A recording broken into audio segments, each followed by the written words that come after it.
¿Me pueden escuchar? Muchas gracias. Les agradezco mucho, Luis, por esta presentación, porque yo puedo entender el español, aunque no lo hablo. Es un gran placer estar aquí. Es la primera vez que vengo a México. Es un excelente caso para estudiar la atmósfera. Como dijimos, este es un nuevo tema, no tan nuevo porque lo empezamos hace 10, 15 años, pero mezcla microbiología y ciencias atmosféricas. Es algo poco usual. Antes que nada, quizás se preguntan... Ay, creo que esto no funciona. Muy bien.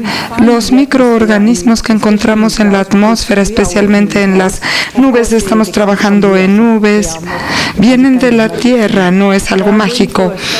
Y van por un círculo, son emitidos por el agua de la tierra y de la vegetación. Es muy importante para vegetación. Yo voy a decir que es la filósfera. Es donde están las bacterias, en las plantas, en los árboles. Llegan porque son aerosolares. Vienen de diferentes mecanismos. El primero es el viento, si tomas las partículas que salen de los árboles, del suelo, pero también por otros mecanismos. Todo el mundo sabe, si vas al mar, hay vapores, vaporización, burbujas que salen del agua, se liberan en el aire, llegan al aire seco y habrá partículas en el aire que se van a estar dispersando en esta dirección, vertical y horizontal, y finalmente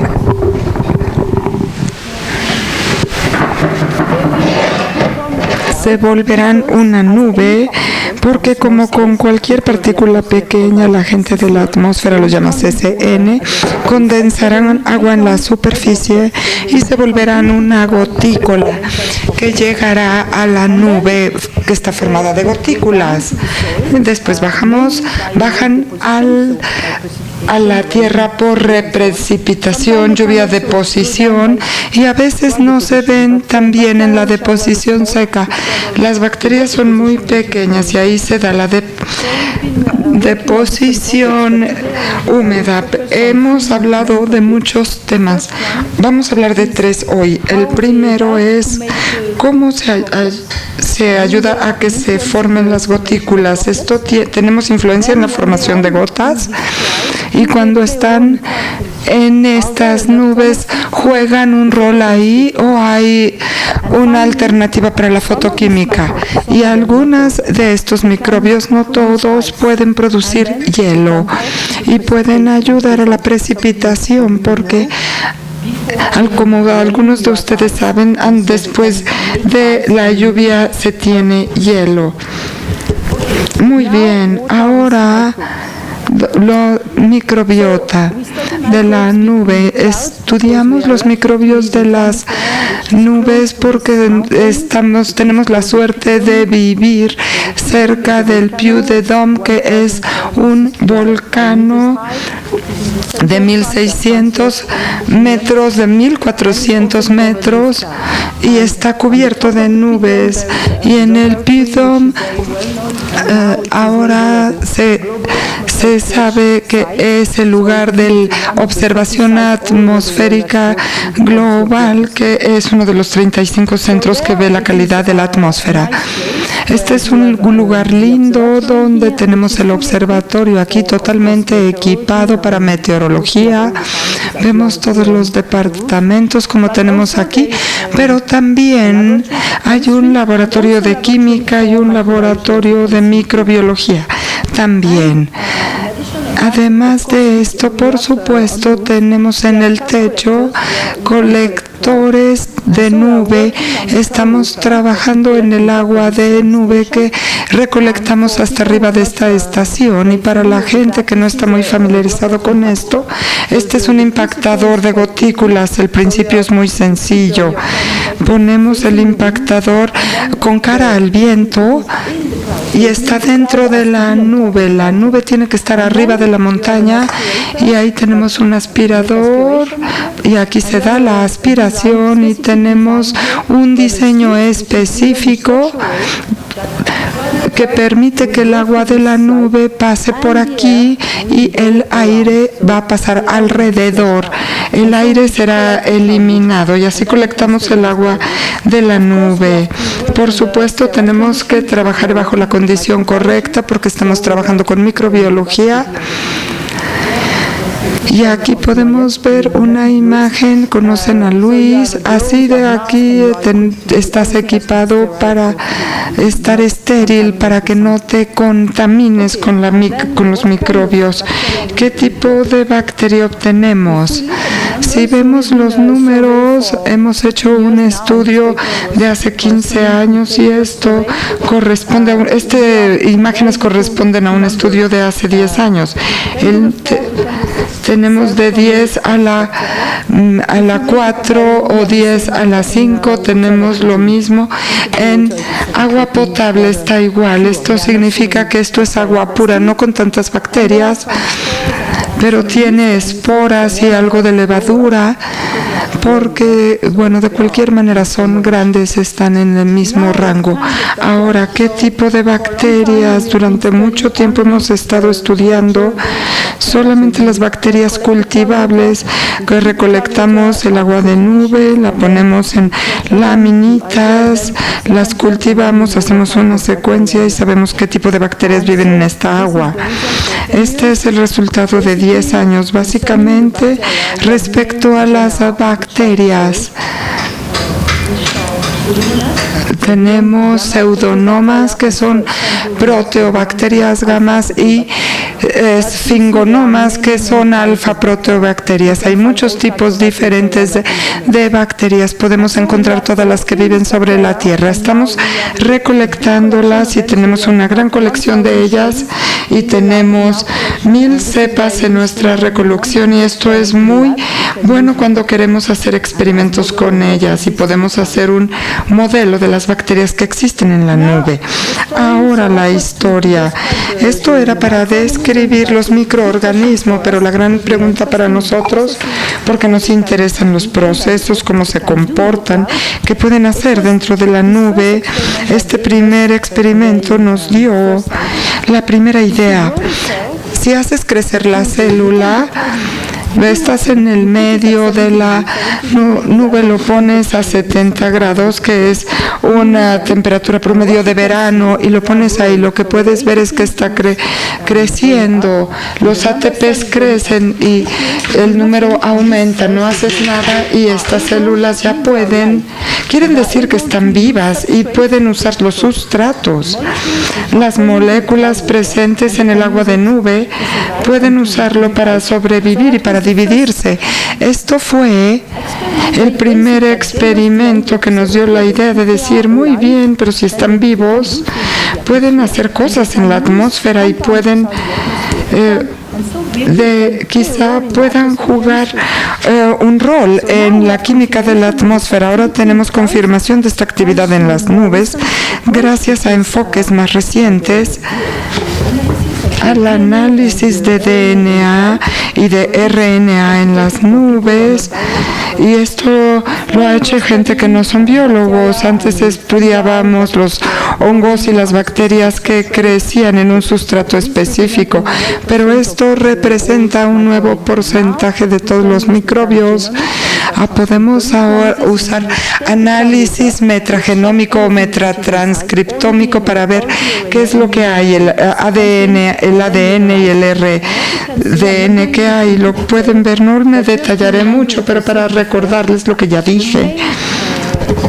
Los grupos principales que están ahí presentes son protobacterias, y estas son las bacterias que encontramos por cultivo. Son los mismos que son muy importantes en las nubes cuando vemos toda la presencia de bacterias que podemos cultivar. Lo más importante es que podemos ver que realmente están vivas en la nube. Si vemos el RNA, producen RNA de mensaje, están activas, y de nuevo podemos ver que están activas todas, y estos proteobacterias en particular son muy activas. Es la primera prueba de que en el sitio, directamente en la nube, tomas la nube, la arreglas y Esto significa que están sintetizando el RNA, están directamente. Ahora estamos en la nube, antes estábamos en el laboratorio. Y ahora estamos muy felices con este resultado porque los protobacterias y podemos usar las cepas que estamos aislando y que podemos usarlas todos los días porque son buenos modelos. Antes no sabíamos si eran o no buenos modelos. La función de estos microorganismos en la química de las nubes, como ya les dije, están activas y significa que tienen metabolismo, que tienen enzimas, son enzimas activas y las enzimas son biocatalizadores con los cuales se catalizan las reacciones. Si ven lo que mostramos aquí, se les voy a dar dos ejemplos. Uno ves la transformación de la materia orgánica de lo carbono y la siguiente es su interacción con oxidantes que son muy importantes en la química de las nubes porque son fuentes de radicales. Y entonces, para las cuestiones básicas de la química de las nubes, aquí tenemos una gotícula, tenemos el CCN y tenemos la fase gaseosa. Hay diferentes reacciones que se dan. Una es la transferencia de masa, alguna reacción en la que están activas en la fase gaseosa y después se transfieren, la química radical y la fotoquímica de la partícula que está en la fase líquida en el gas.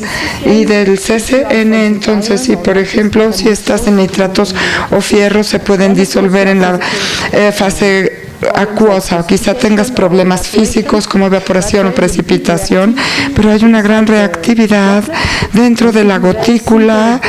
Para ser muy sencillos en la explicación, tienes materia orgánica, muchos compuestos orgánicos como mezcla y tienes radicales, y los radicales principales son los que medimos y tenemos esta especie de oxidantes en partículas y hierro que obviamente son fuente de radicales. Todo esto es la química de la nube. La pregunta entonces ¿son activos?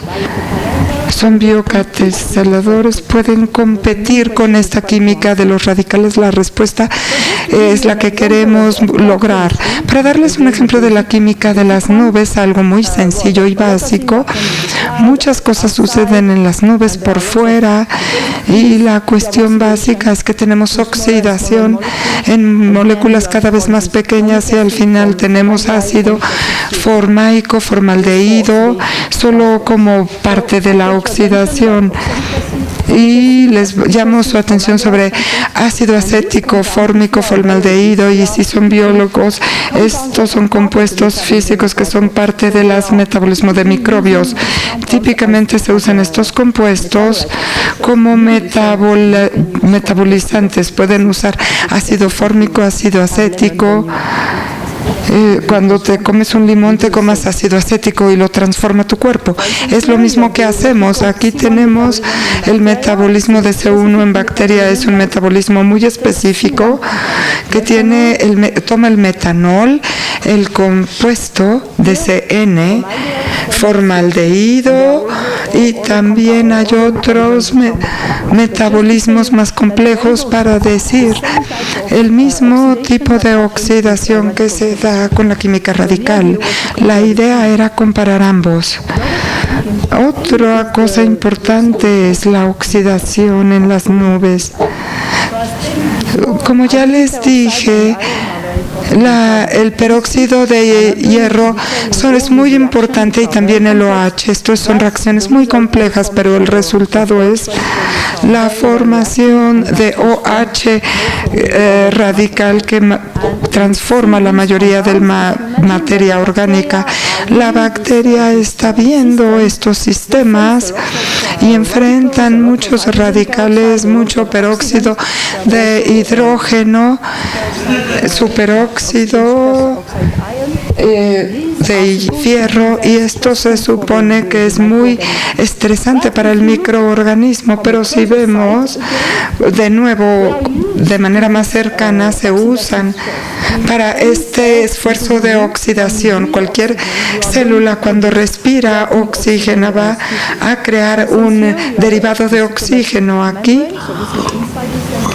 estamos dentro de la célula. Cuando respiras oxígeno, es lo que estamos haciendo ahora, van a producir un radical superóxido y H2O2 en tu célula. Si no tienes estas cosas, cuando vayas a la célula vas a hacer que se destruya la proteína, el DNA, etcétera. Esperemos tener algo para protegernos que se llama el estrés oxidativo, y hay diferentes moléculas que detienen el radical, vitaminas, pigmentos. Hay muchas de estas bacterias, hay pigmentos que detienen a estos radicales, y también tenemos enzimas que se van a transformar el radical de superóxido, que es muy estresante, y esta es una enzima y va a producir H2O, que se transformará en otra enzima para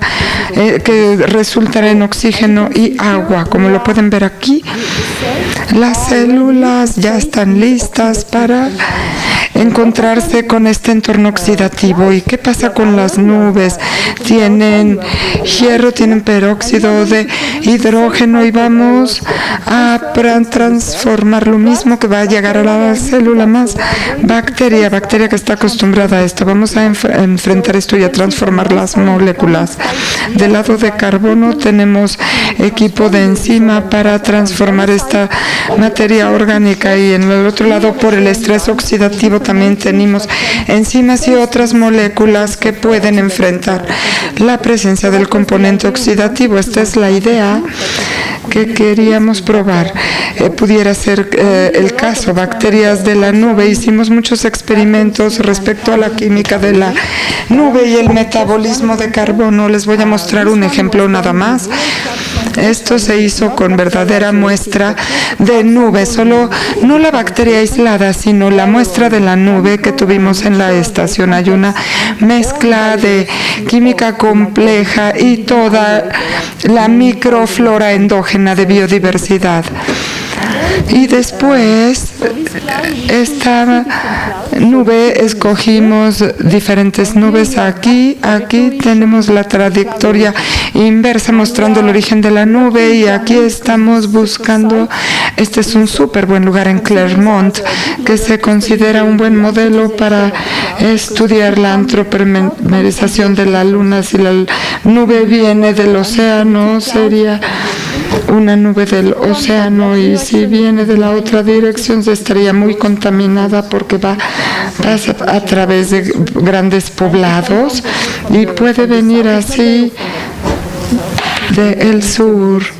Sería una situación intermedia. Tomamos 3 diferentes nubes, pero hicimos una variedad de las diferentes muestras de nube que podemos recolectar en la estación. Empezamos con este experimento, cómo comparar el mecanismo, que eso es biótico, debido a los microorganismos y debido a la química radical. Esto fue fácil. Tomamos una muestra de nube, de agua de nube, y la dividimos en 2 partes. Una, esterilizamos esta muestra, la pasamos por un filtro para que ya no tenga microorganismos, es solamente una reacción biótica, una reacción química. Una es en la oscuridad y otra bajo el sol, así que usamos un fotorreactor que puede mimetizar el sol, que pasa por la nube, y tenemos la temperatura. Disculpen, la temperatura está ajustada a la temperatura de la muestra de nube recolectada, y por otra parte tenemos la nube que sí tiene microbios, no está en oscuridad, y con esto vamos a revisar el impacto de los microbios mientras este está expuesto a a luz solar, a la bacteria y al sol. Monitoreamos diferentes compuestos de ácido orgánico y también hidrógeno y peróxido. Y el resultado, les voy a dar el resultado, es este. Hemos medido los índices de transformación de diversos transportes, de formaldehído, oxalato, malonato, succianato. Esto lo encontramos en agua. Vemos que se produce también agua o está desgradada por la fotoquímica. Esto lo produce la fotoquímica. Y los azules se deben a la microvolatilidad, excepto por el oxalate, que nunca se degrada. Para el resto fácilmente se degrada y significa que estamos en el mismo rango de orden. Y son los mismos rangos de orden considerando los índices. Muy bien sabíamos, pero la enzima estaba presente. En este tipo de experimentos mostramos que están en el mismo rango de orden. Hay un interés de verlo porque realmente pueden tener un impacto. Si están activos, pero solamente por 0.001% de actividad, olvídenlo, pero del lado del experimento tenemos una nube real, tenemos microbios no cultivados. Este fue el primer resultado. El segundo fue ver la degradación del peróxido de hidrógeno. Como dije, aquí es la primera fuente de radicales y tenemos el experimento, y aquí tenemos el resultado durante el día y durante la noche.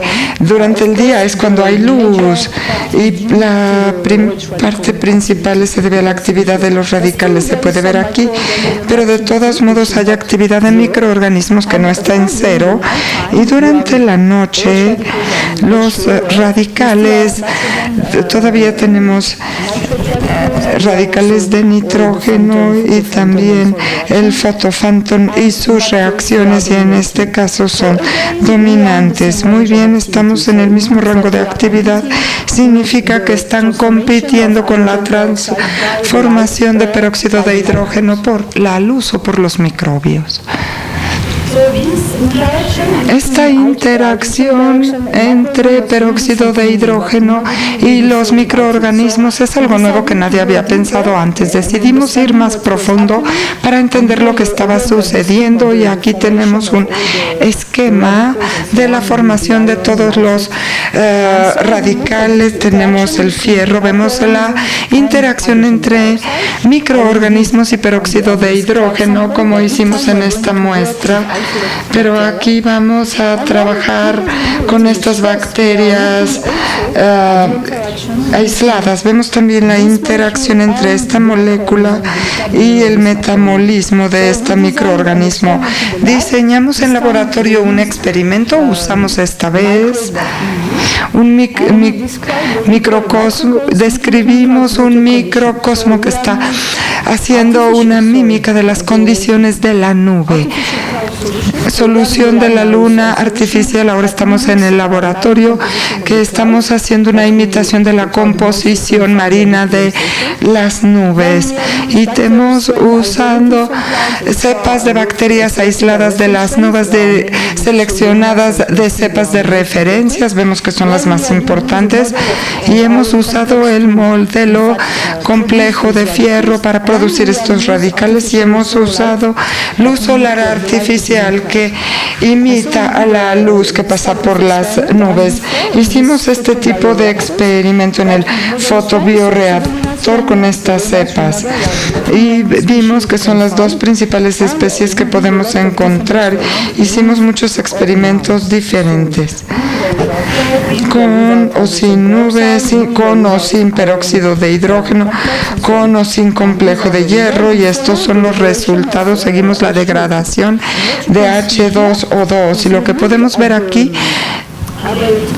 las condiciones abióticas en todos los casos, y los dos primeros casos nos muestran que no son tan informales.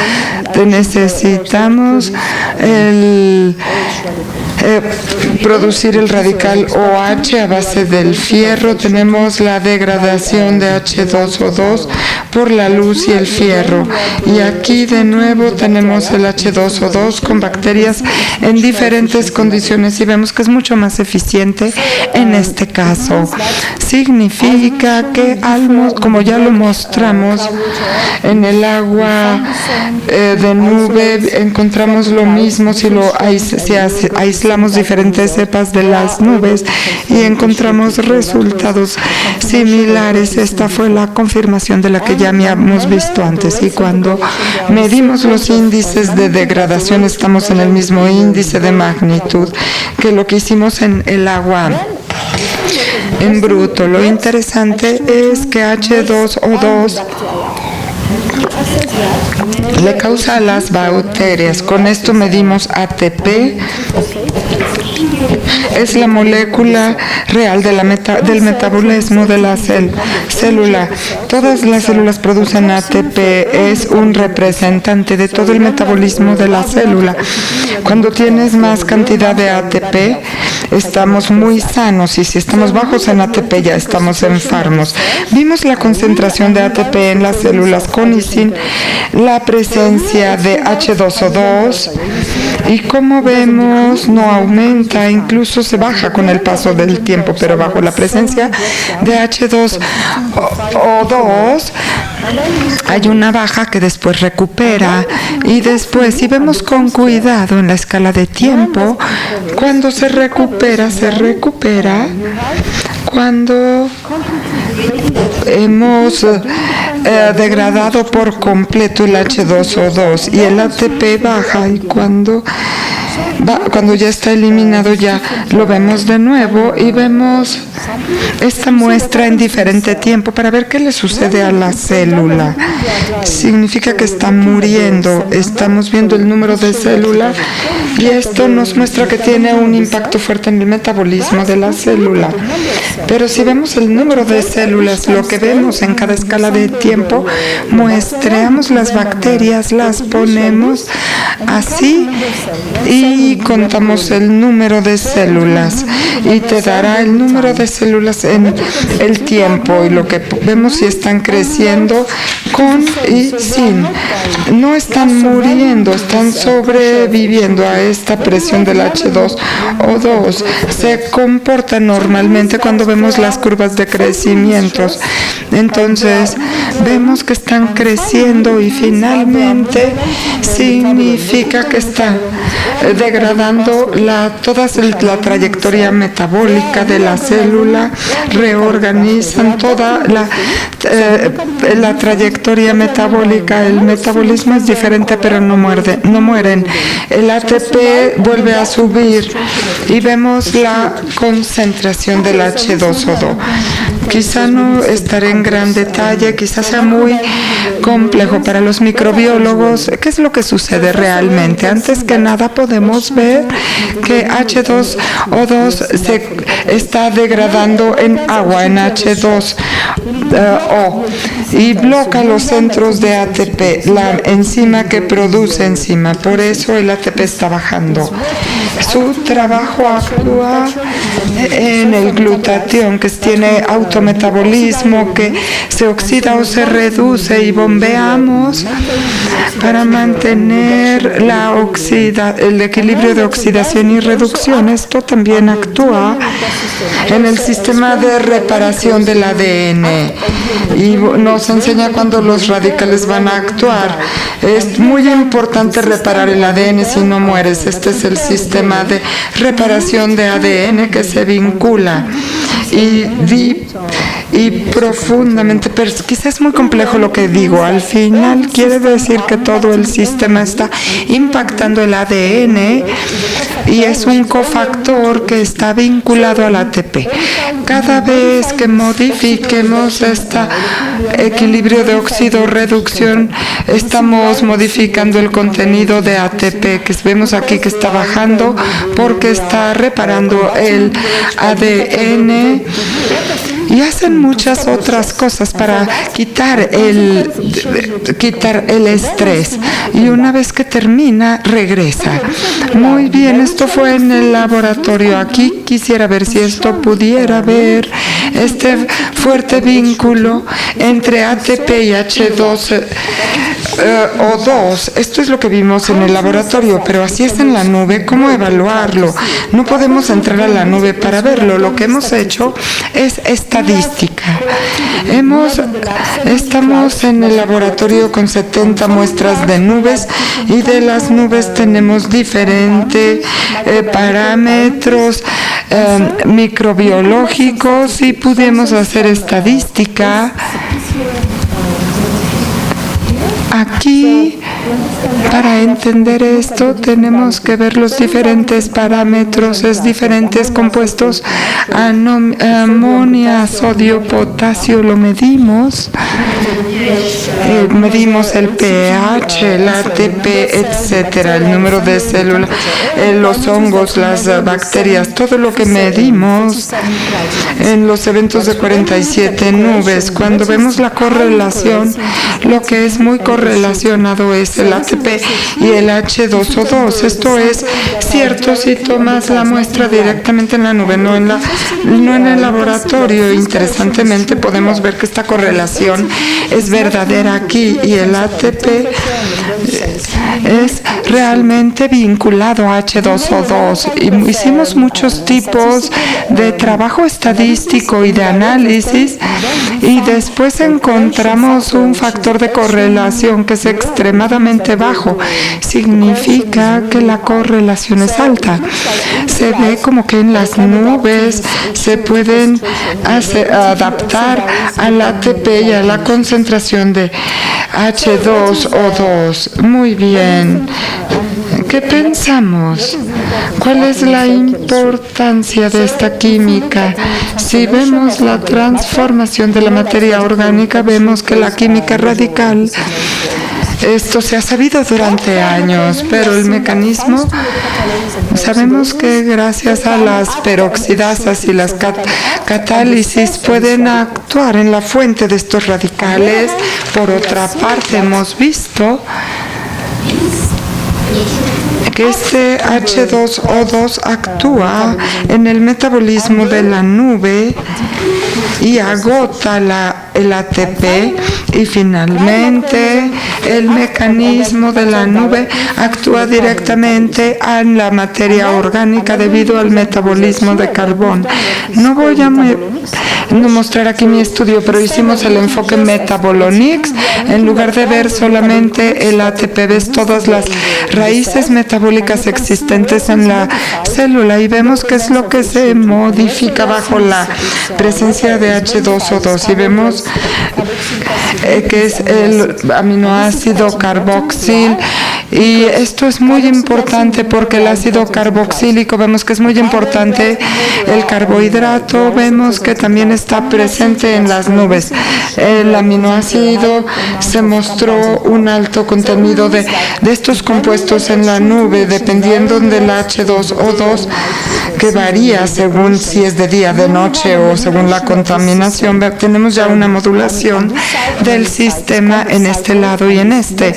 Es como un ciclo, y hace que las cosas sean muy complejas. Hay una gran interacción entre el metabolismo de carbono, entre la química radical y el metabolismo de estrés oxidativo. Ahora nos movemos a la microfísica.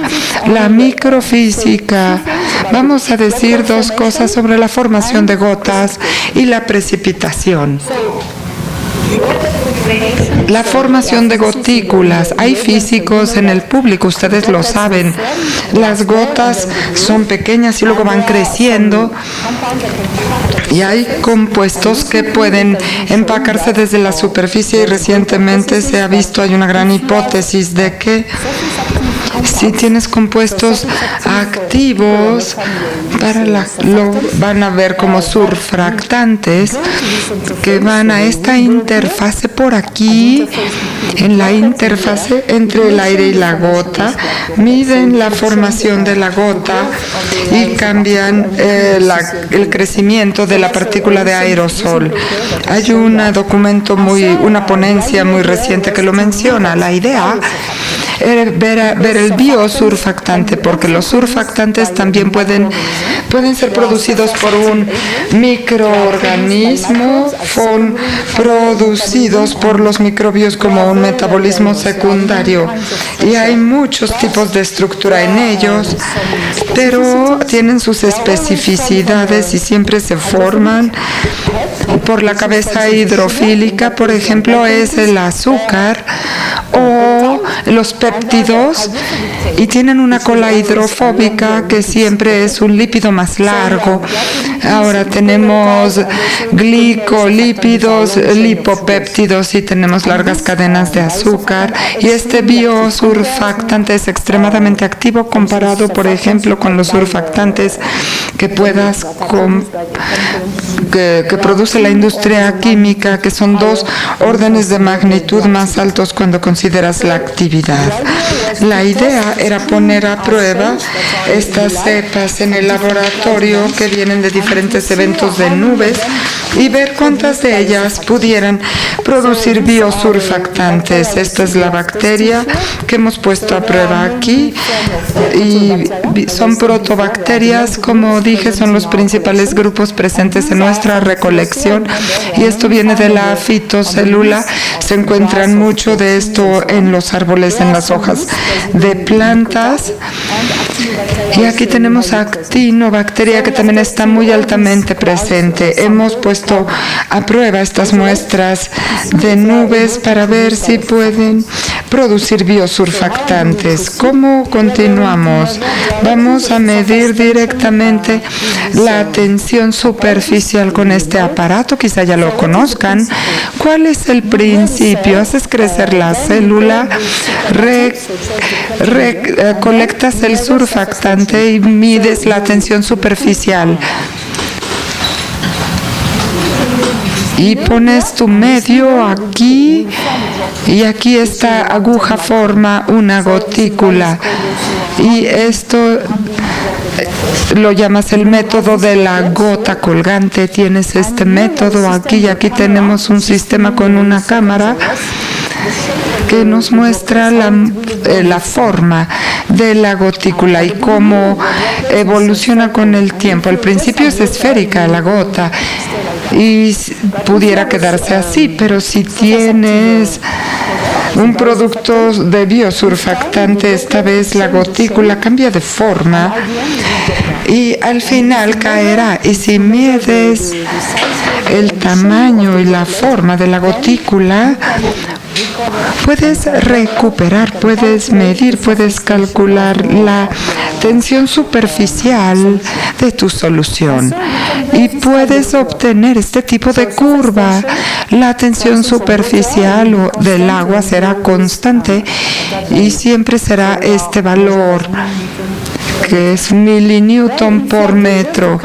Y si tienes el medio del cultivo de la célula, va a cambiar un poquito porque no es agua pura, y cuando tienes bacterias y están produciendo biosurfactante, esta tensión superficial realmente bajará de 70 hasta 30 algunas veces, y la cinética va a depender de las diferentes cepas porque hay un equilibrio que se da.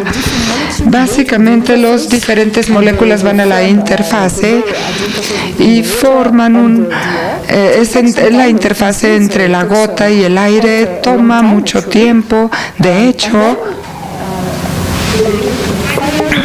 el equilibrio final se da y la medición final de la tensión superficial se mide aquí.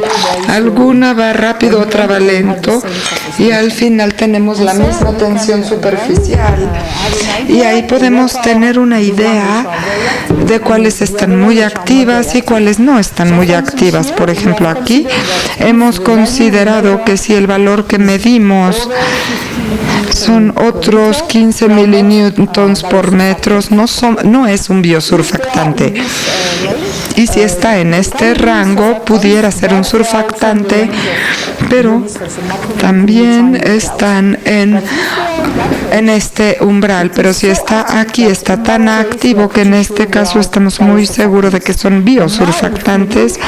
Y ahora si vemos quién está produciendo estos biosurfactantes, de nuevo lo que podemos ver es que hay muchas más protobacterias. Las bacterias principales y que mostramos de la filosfera. Esto es muy importante porque encontramos que son las más activas y abundantes cuando se produce surfactante. Ahora tratamos de ver, dependiente de la masa de aire, si hay un impacto en la formación de esta producción de biosurfactante. Aquí tenemos las retrotrayectorias de estas muestras. Lo que hacemos en laboratorio no consideramos mucho las bacterias, sino que medimos la composición de la nube, los diferentes iones, cationes, pH, oxidación, etcétera, y las clasificamos dependiendo del hecho de si son marinas, continentales, altamente marinas o contaminadas. Aquí los vemos y también vemos el nitrato, sulfato y amoníaco, y si vemos altamente marino vamos a encontrar mucho sodio, por ejemplo, y de esta manera clasificamos porque es mucho más exacto que solamente ver la retrotrayectoria, porque a veces vienen del océano, van a la tierra, van al aire y hacen una mezcla diferente. Lo que hemos visto aquí, hemos clasificado dependiendo del diferente origen de la nube, y aquí podemos ver en esta gráfica, podemos ver los valores mínimos de la tensión superficial. Casi todos están en el mismo rango. Uno es diferente, es este. Ay, aquí hice algo mal. ¿Y ahora qué hago? Creo que lo voy a detener. Ah, ya regresó, qué bueno. Bueno, este es muy diferente y viene de los compuestos marinos principales. Y aquí tenemos, vienen del océano, máximo nivel de sodio. Vemos el impacto marino. Si vemos las células presentes en esta composición altamente marina, si vemos esta cosa naranja, estos son protobacterios gamma, que van a ser que son muy activos, y por supuesto aquí los tenemos en un número muy reducido, lo cual es bastante lógico porque vienen de la interfaz de las hojas de árbol y esto viene del océano. Y es normal que casi no tengan protobacteria. Debido a esto podemos ver un gran impacto. Aquí tenemos una sugerencia de que quizá esto pudiera ser un factor importante para la producción de biosurfactante y un impacto potencial en la formación de gotas. Es el trabajo que hacemos actualmente. Estamos buscando este biosurfactante directamente en los aerosoles buscando bioespectrómetro. Muy bien. El segundo aspecto de la microfísica, y esto Luis lo sabe muy bien, es la función potencial de algunos microorganismos en la formación del núcleo de hielo. No todos los microorganismos tienen este potencial. Si ves las bacterias, por ejemplo, son bacterias de la filosfera de nuevo y van a formar hielo a alta temperatura, a menos de -10 grados y pueden empezar en -2 si comparas con otros núcleos de hielo. Otro pudiera empezar en -39. Estos vienen de la filósfera y pertenecen a grupo general, y estas bacterias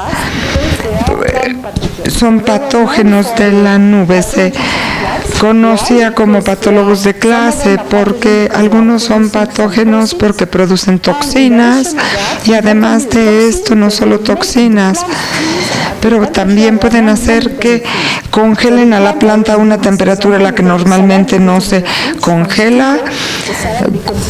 Tu ensalada, si la pones en el congelador, pues se va a poner muy rara, y esto mismo sucede. Es muy difícil penetrar la célula de la planta. La haces que se congele, la haces que se altere, y ahí mides la toxina y puedes matar la célula. Esto ya se conocía, el proceso, y se ha descubierto que es una membrana. Discúlpenme por mi manipulación de las imágenes. Es una proteína de membrana. Entonces tiene dos membranas, una interna, y esta proteína está expuesta a lo externo, y son pequeñas. Considerando que hay muchas proteínas que no son pequeñas, esto puede ponerse en grupos. Hay en diferentes grupos, y dependiendo de estas agrupaciones pueden ser más o menos eficientes. Sabemos que es solamente un proceso físico porque funciona también con células muertas. Tomas esto en una jeringa, las congelas, las rompes, y hasta que la proteína de la membrana siga ahí. No tienes que destruir la proteína de la membrana. Todavía tendrás esta actividad, y se ha mostrado también en otras moléculas biológicas que contienen azúcares y diferentes cosas, también pueden inducir este proceso. Se debe a la proteína y no al metabolismo de la célula, excepto que tenemos que producir la célula. No tenemos la célula todo el tiempo, la producen bajo estrés, bajo condiciones de frío. Si mueren de hambre, si no tienen suficiente fósforo, en ese caso producen. Es un problema físico. Y después, si te enfocas en esta proteína, se muestra la estructura. Esta es la estructura molecular de la proteína. Es como un barril y acciona a un dimer. Para estar activos necesitas dos de estas vinculadas, que está vinculada con aminoácidos. Y aquí tenemos una vista del modelo. ¿Qué sucede si agregas moléculas de agua a esta proteína? En unos cuantos nanosegundos lo que sucede es que todas las moléculas de agua, que son estos puntos rojos de por aquí, se alinean a lo largo de estas moléculas porque van a un sitio específico y se ordenan de tal manera que la estructura de la longitud, si vemos los átomos, son exactamente iguales a lo que tenemos en una molécula de cristal. Es una plantilla excelente para inducir la cristalización. Por eso es tan eficiente. Cuando tienes esta estructura, rápidamente puedes producir hielo en la superficie de las células. Cuando empezamos este trabajo sabíamos que la bacteria estaba presente en la filósfera y que pudiera estar presente en la nieve. Hicimos algo de screening en el laboratorio, empezamos del aislado. En ese momento teníamos este número de células, ahora tenemos muchas más. Hicimos una prueba de congelamiento que es muy fácil. Diluimos el número de células y sabemos cuántas células tenemos. La ponemos en un baño de agua y reducimos el agua -3, -2, -4 y vemos cómo se congela. Ahora ahí tenemos una cámara automática. También pudiéramos hacer que esta cámara fuera manual y tenemos este tipo de curva y donde vemos aquí la temperatura de inicio puede ser muy activo, incluso en -3, y después tenemos el número de núcleo por célula.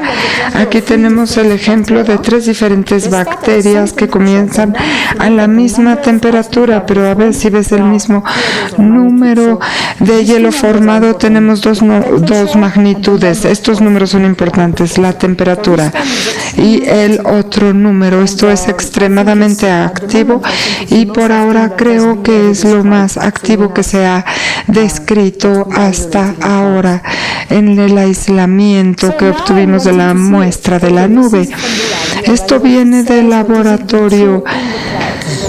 Y lo que hemos hecho en este caso, hemos recolectado muestras de nube, 12 en todo el año, y la idea era, muy bien, tenemos una proteína, esta proteína está activa, significa que si la calentamos a 90 grados vamos a destruir la proteína, la estructura en 3D y no estará activa. Lo que haces, tomas tu muestra, la dividimos en dos, una está a 90 grados, está caliente y la otra no está caliente. La que no está caliente te dará el número total de núcleos de hielo, pudieran ser partículas o cualquier cosa que esté en la nube, este es el número total. El otro, de hecho, harás una diferencia, tienes el número de la nube, no sabemos si son bacterias, sabemos que es biológico y debido a la proteína que fue destruida. Ahora hemos medido esto y la conclusión es que el 90% de estos compuestos biológicos se encuentran en la nube, como pueden ver aquí, incluso a -30. Por supuesto, aquí tenemos mucho polvo y estamos a -20, significa que tenemos mucho polvo, pero en esta área se deben a estos componentes biológicos. El mismo resultado se obtuvo con los otros compuestos. Ahora queríamos trabajar en una cámara para tratar de crear esta nube real. Bueno, no es una nube real, pero queremos una nube que por lo menos tenga gotas. En Europa tenemos estas instalaciones que son manejadas por un científico famoso y aquí estamos inyectando esta bacteria y en partícula vemos una cepa muy activa. Funciona como lo ven en esta imagen.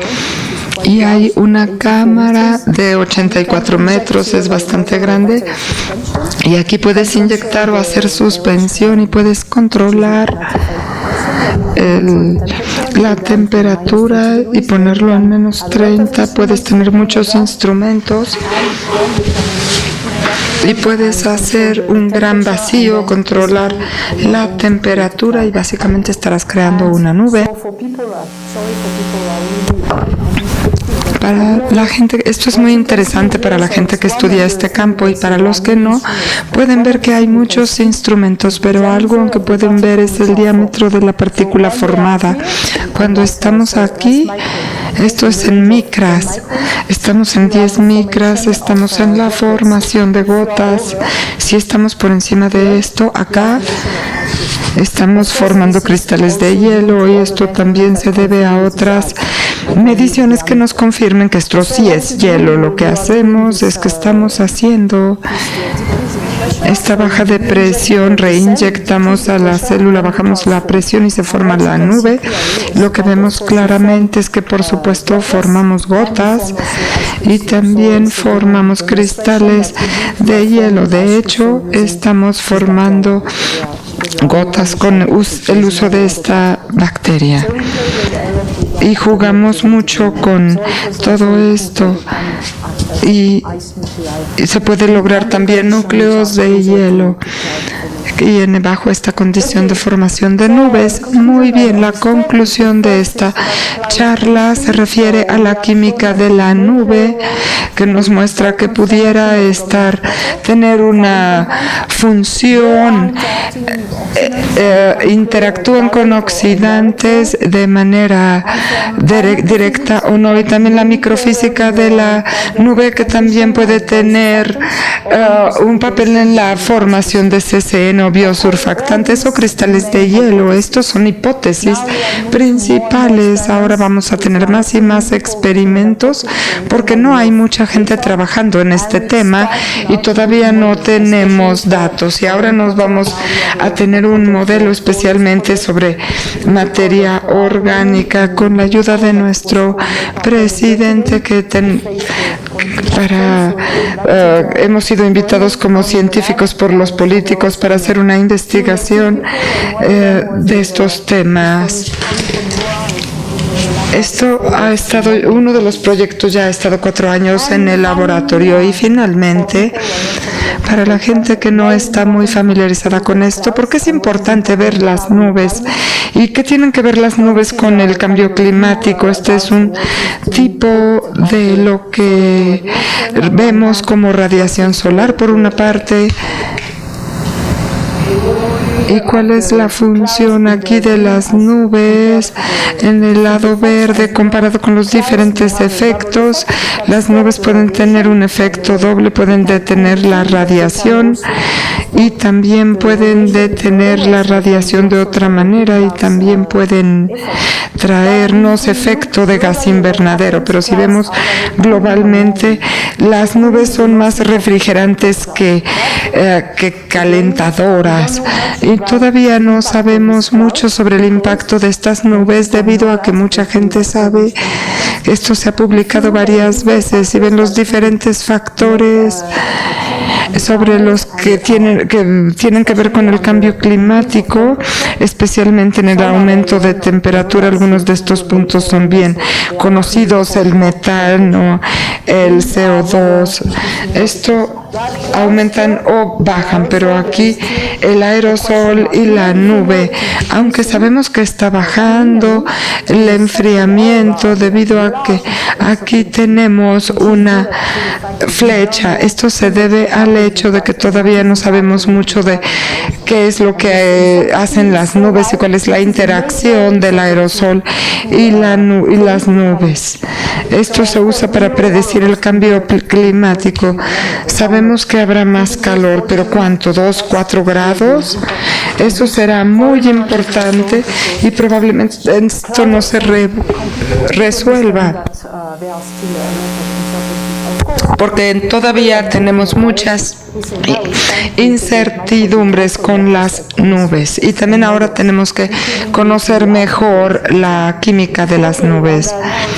Y ahora es tiempo de conclusión, de agradecerle a toda la gente que ha participado en este trabajo. Clara Mato, que es el principal investigador del grupo, y Pierre Amato, que está encargado de las cuestiones.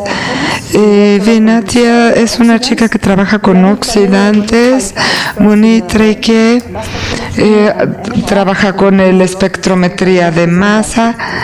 Y bueno, yo no presenté esta parte. Pascal Renat trabaja con biosurfactantes. Eleanor Attard y Michael también trabaja mucho en la transformación de compuestos orgánicos en las nubes, y Muriel y Norwen trabajan mucho en la interacción de peróxido de hidrógeno y el metabolismo de la nube. Todos trabajamos en el mismo laboratorio en este Instituto de Química, y trabajamos en fuerte colaboración con la gente que maneja la estación, y ellos son muy buenos también con la química de la atmósfera. No podríamos hacer mucho sin ellos.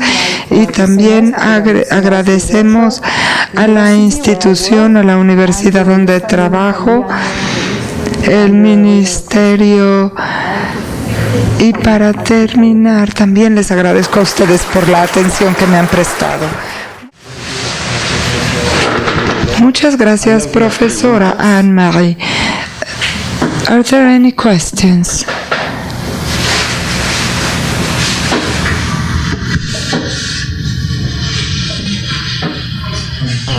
Hola, antes que nada, muchas gracias por venir a darnos esta excelente presentación. Espero les haya gustado nuestra universidad. Tengo unas preguntas. Del lado de la química no fue claro para mí cuál es el origen del H2O2 en la nube. Y en la parte de microfísica no sé si pueda repetir qué es la filósfera. La primera es fácil. La filósfera es un nombre del lugar donde los microbios tienen filo por la vegetación. Filósfera son los habitantes de esta esfera, es decir, las hojas. Es la superficie de la vegetación, es la filósfera, una ubicación sobre las plantas. Para el origen del peróxido de hidrógeno son diferentes. Uno es transferencia de la fase gaseosa a la acuosa, porque se produce en la fase gaseosa. Es una fuente importante de peróxido de hidrógeno. La otra parte se debe a diferentes reactivos presentes ahí, hierro, por ejemplo. Ambos tienen dos orígenes. Uno se produce en el agua de nube directamente y una gran parte es producida por la fase gaseosa y la fase líquida. Muchas gracias. Y también puede ser transferida de la fase acuosa a la gaseosa. Cuando vea el modelado, el flujo es muy importante, es más alta que la producción. Uno es químico y el otro es físico. Ambos son químicos, pero se producen primero porque muchos compuestos se producen primero en la fase gaseosa de la atmósfera antes de llegar a la fase acuosa. Esto se transfiere fácilmente. Y no dije mucho, pero la concentración en la fase acuosa es de 10 a 3 micromolares si quieres un rango de agua. Gracias.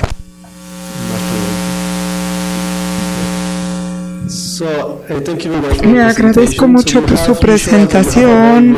Usted tiene una excelente base de datos de microorganismos que han sido para nubes de latitud media. Aquí estamos en el trópico. Aquí se espera microorganismos de población completamente diferentes a lo que usted ha encontrado en Europa o en otras latitudes, o van a ser similares. No conozco mucho de estas nubes porque no tenemos datos. Tenemos datos de La Reunión, que es una pequeña isla cerca de Madagascar, que es propiedad de Francia.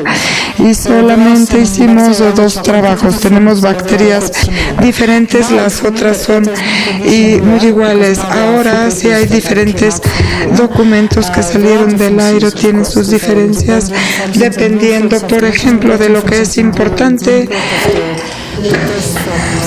de la transferencia del polvo del Sahara o de los desiertos de China, que pueden transportar diferentes células. Lo importante es si estamos cerca del océano.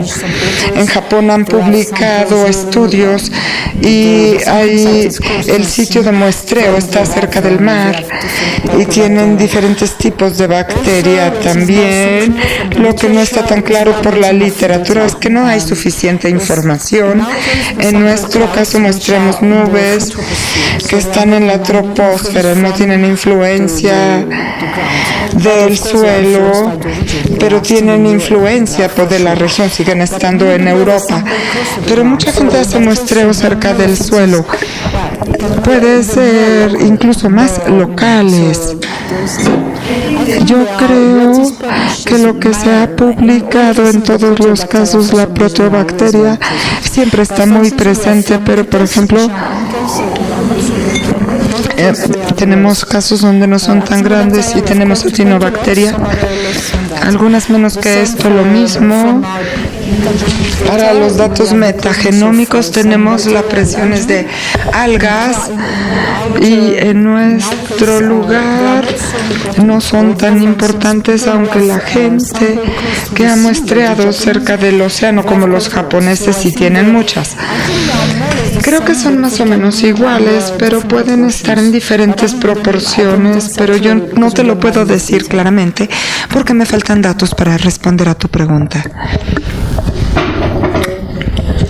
Una charla muy interesante y qué excelente sorpresa ver el metabolismo de las bacterias similares a las de las bacterias de la filósfera, porque estamos trabajando con las bacterias de la filósfera ahora, con el formaldehído y todo el estrés oxidativo es increíble. En las nubes, qué enorme sorpresa me estoy llevando. Creo que también mi opinión personal, no tengo ninguna prueba, pero no es una oportunidad de que estas bacterias sean las principales en las nubes y que reaccionen ante la luz y ante el estrés oxidativo. Si vemos más de cerca, vemos la hoja y vemos la bacteria sobre la hoja. Están expuestos a oxidantes, a luz, a todo lo que están realmente listas para enfrentar estos comparado con otras bacterias, porque al principio pensábamos que había más bacterias del océano.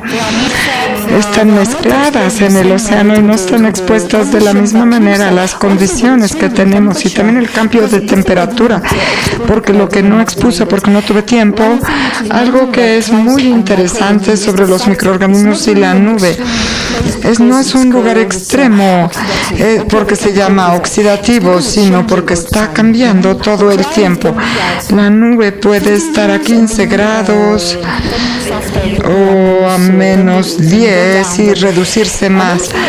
Y también la hoja está expuesto a diferente temperatura durante el día, durante la noche hay cambios de temperatura y creo que es más fácil llegar al aire porque se secan en la superficie y el viento los lleva por los cielos y también la lluvia. Cuando vemos una tormenta que se forma, imagínense el tamaño tiene una micra y ya hemos visto que cuando sale la gota sale volando el microorganismo, llega a la atmósfera. Esto es lo más cercano que tenemos y también tiene que ver con el metabolismo. Pueden formar metanol, clorometano, pueden formar muchos compuestos que se encuentran en la atmósfera también. Entonces están muy preparados para estar actados en el metabolismo de C1, incluso clorometano. Y entonces esto se degrada en clorometano. ¿Estoy en lo correcto si hablo del microorganismo en las nubes puede tratarle el agua? Puede decirlo, de cierto modo, sí. El documento está bajo revisión. Ahora estamos trabajando en fenoles, en compuesto aromático para ver la degradación de fenoles en la nube metatranssinfónico y también viendo el aislado para ver cómo se puede degradar en fenol y degradarse tan eficientemente como un radical libre. Quizá incluso puedan descontaminar también. Sí, participan en el cambio de los contaminantes, por supuesto. Ay, ya te veo. Excelente presentación. Creo que el tema es muy relevante, es un tema importante. Entonces, la bacteria actúa como CCN y consumen ya ahí la materia orgánica, así es. y se va a la fase acuosa y se transforma en nuevas partículas porque la presión baja y así se forma una nueva materia orgánica. Pero también la bacteria produce su propio materia orgánica. Sí, este es uno de los temas, por supuesto, exactamente. Es muy interesante saber si hay algo de competencia entre la materia orgánica secundaria producida por la quema de masa y la bacteria para formar el CCN, o alguna cuestión oportunística que se dé ahí para crear más CCNs para formar la nube. ¿Qué opina usted? Pudiera ser. Lo único que hicimos hicimos una investigación al respecto, que veíamos la transformación de azúcares, por ejemplo, y formaban EPS, grandes moléculas, largas moléculas de azúcares, y dije que el EPS ha sido una forma de fitoplanctons en el océano que nos da muestra que también es una fuente secundaria. Es un estudio que hicimos, pero en principio, por supuesto. Por ejemplo, tenemos otro documento que hemos hecho. Trabajamos en este problema de la complejidad del fierro, que todo mundo toma una representante que sabemos que no funciona. Tienen que ser moléculas más grandes y quizá podemos producir Sideofork. Puede ser producidos por la bacteria para complejizar el hierro. La orden de magnitud son 2 órdenes comparados con el oxilato. Ahora hemos visto de la metatranscriptónica que ahí se expresa. Ahora debemos de nuevo buscarlos, pero son grandes moléculas que pueden actuar con CCN cuando están elaboradas. Hay muchas cosas que pudieran hacer, no lo exploramos, pero tienen diversión potencial. Todavía no sabemos, pero cabe esa posibilidad. Examinamos la oxidación, pero no el lado de oligomerización. No lo sé. Nos llevaría 20 años más de estudios dar respuesta a su pregunta. Muchas gracias por con su ponencia. Una de las cosas que habló sobre el estrés, estoy de acuerdo con Irma, todo el proceso de ATP dentro de las bacterias y cómo se reduce y cómo enfrenta todo este proceso. ¿Pudiera hablar un poquito más sobre la situación de contaminación donde las concentraciones o los estresantes son más altos? Mencionó que sus mediciones fueron hechos en Puy-du-Dôme y especialmente en áreas de producción urbana o industrial. Me interesa lo que usted piense sobre la biomasa en quema y los hechos de que las proteínas se mueran y el aspecto de biosurfactante siga actuando, y cómo es que esto actúa en situaciones de contaminación. No lo hicimos, pero lo que sí hicimos, usamos cepas seleccionadas. Tomamos 5 diferentes cepas y las expusimos a condiciones extremas presentes en la nube, el H2O2. Fuimos a una mayor concentración y después de haber aumentado un poco la concentración vimos que seguían enfrentando. Y también hicimos el osmótico, porque cuando haya evaporación se van a concentrar las cosas, y jugamos con la concentración de cloruro de sodio como un representante de los iones, y en este caso algunos de ellos bien, otros no tan bien. Si aumentas mucho la concentración quizá no resistan este estrés. Y también fuimos a un estrés muy fuerte, los pusimos en menos 20 grados e hicimos 6 ciclos después de esto y siguen resistiendo, muchos de ellos. Pero por supuesto es un estrés muy fuerte. Están vivos, como usted dijo. puedes tener este tipo de ciclos en la nube porque no tienes muchas nubes conductivas. Y también, para concluir lo que decimos, estoy muy segura de que esta actividad no va a ser la misma en todas las condiciones. Habrá nubes, si son nubes líquidas, mucho más fácil, y hay nubes congeladas. La química no será fantástica en eso. En ese caso, están activas porque se ha mostrado que pueden estar activas en el hielo, pero los índices serán tan lentos que no tendrá gran importancia. Por supuesto, la contaminación, no lo sé. Creo que puede confrontar la contaminación, porque si vemos lo que sucede en el aire, si por ejemplo estás en un lugar altamente contaminado, pueden funcionar, pero probablemente el índice de degradación sea algo importante porque el tiempo es muy corto. Pero yo creo que resisten a mucho estrés, pero el índice de degradación del compuesto puede depender mucho del contexto y puede ser más o menos competitivo en comparación, pero lo mismo para la química, porque ahora todo el mundo quiere saber qué sucede realmente en la química, en la interfase, porque los modelos se llamaron a Henry Lode para hacer el modelo y transferir. Hay muchos compuestos orgánicos en la superficie. ¿Cómo cambiamos la actividad? ¿Qué es lo que está sucediendo realmente? Quedan muchas preguntas. Estoy de acuerdo con ustedes, hay eventos extremos.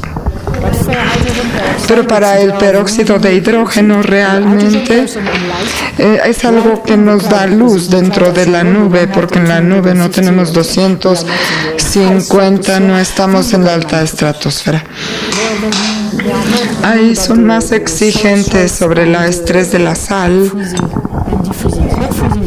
Sino no es el congelamiento, sino congelar, descongelar, congelar, descongelar. Esto es otro estresante. Hay una pregunta por internet. La pregunta es si el cambio climático puede afectar la bacteria, y si es su respuesta es sí, ¿cómo afecta esto al ecosistema marino? Por ejemplo, la respuesta será muy parcial. Tiene que ver con los químicos presentes, se van a ver afectados. Yo creo que pueden resistir muchas cosas y el ritmo de degradación será lento, pero lo mismo, si aumentas la concentración, quizá es lo mismo. Y después, para la nucleación de hielo, hicimos un experimento, inyectamos, ¿cómo lo llama la bacteria? Y sulfato de amonio para cubrir las células, y ahí pudimos ver que no somos tan eficientes al hacer hielo, porque se cambia la estructura de la proteína y ya no es tan eficiente. Puede ser identificación de contaminación. Hemos hecho experimentos variando la concentración de ozono y una nueva concentración sin efecto, pero en el pH sí hay efecto. El pH ácido cuando se baja la nucleación de hielo puede ser relativo a que hay nubes mucho más ácidas, y lo mismo en agua de lluvia. No lo presenté mucho. En la lluvia hemos hecho un estudio con 16, no más, muestras, y cuál era la relación con la baja en el pH. En esto puede ser efectivo, pero no sé para el resto porque no lo sé. Gracias. Mi pregunta es similar a la anterior. Usted respondió sobre la concentración. Ya que su base de datos tiene 10 años, entiendo. En la estación de Clermont, él tiene el efecto de un volcán que hizo erupción antes. ¿Qué efecto tiene esto? ¿Puede repetir? En su observatorio, ¿tuvo usted anteriormente había una erupción de un volcán que afectó a diversas partes de Francia? Bueno, la gente en el observatorio de Clermont monitorean eso en el aire, pero no lo hicimos así en la nube, porque hay que estar ahí en el momento correcto. Tiene que haber nubes, no tiene que haber nieve ni lluvia. Por desgracia, no teníamos las condiciones. La gente que monitorea el aire han visto estas diferencias. Desde las erupciones fue un gran evento. Por desgracia, en nuestro caso no teníamos datos. En la reunión sí los tenemos, pero ahí no hubo erupción. Tiene que considerar una cosa que quizá no insistí. Cuando tomas una muestra de nube, tienes que estar ahí, tienes que analizarla, recolectarla. Básicamente es trabajo de más de un mes, no es un monitoreo en línea. Muchas cosas se nos van.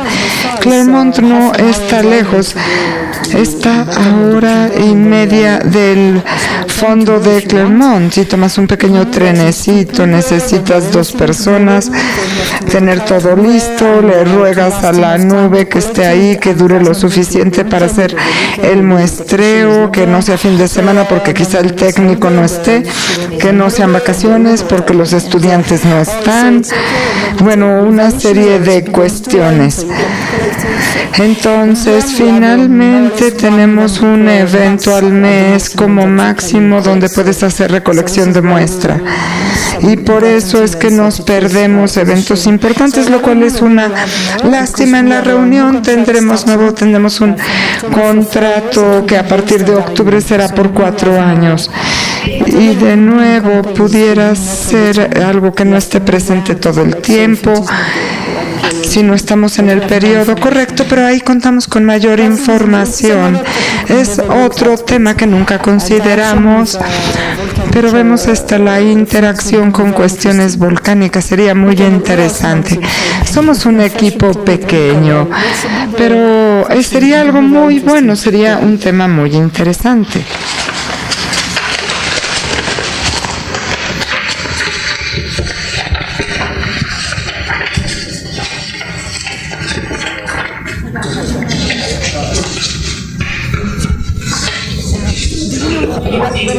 ¿Usted sabe cuál es el efecto de actividad eléctrica o tormentas? Alguien en Francia lo vio, pero no funcionó. Quisieron hacer experimentos produciendo rayos para ver si al final, si eres biólogo y estudias genética y quieres transferir un gen de una entidad a otra, tienes que hacer algo. Básicamente, haces una carga eléctrica para hacer agujeros. Bueno, no agujeros en la membrana, y el ADN puede llegar. De esta manera puedes clonar. La idea era lo mismo. Si produces un rayo, una descarga eléctrica, puedes cambiar la membrana y tendrás una transferencia de ADN. El problema, creo yo, que puede ser en el suelo. Por ejemplo, cuando entran al suelo y tienes un rayo, debido a que en suelo la bacteria está muy pegada una a la otra, 10 a la 7, 10 a la 8, están tan cerca, porque para la transferencia hay que estar muy cerca. El ADN, o de otra manera, se va a ir a otro lugar. En la nube era buena idea, pero no creo que es viable, porque las gotículas están muy lejos una de otra para que llegue el ADN de una a la otra. No lo sabemos. Pensaron en ello. Otra posibilidad, no sabemos. Los estudios no fueron seguidos, y la idea es quizá cuando llegamos a la atmósfera, donde tenemos todo el estrés ahí, el radical, el rayo quizá haya una mutación producida en el ADN, más tarde toda la membrana. Algo va a cambiar, pero en el futuro, cuando regresen al océano o a la tierra para contestarle a la otra persona, vamos a cambiar la naturaleza del ecosistema, porque no es algo natural que viaje a la atmósfera. ¿Cómo probarlo? Puede ser el caso, pero cambiamos las cosas con el rayo, regresamos y si todo sigue vivo ya pasó por una transformación.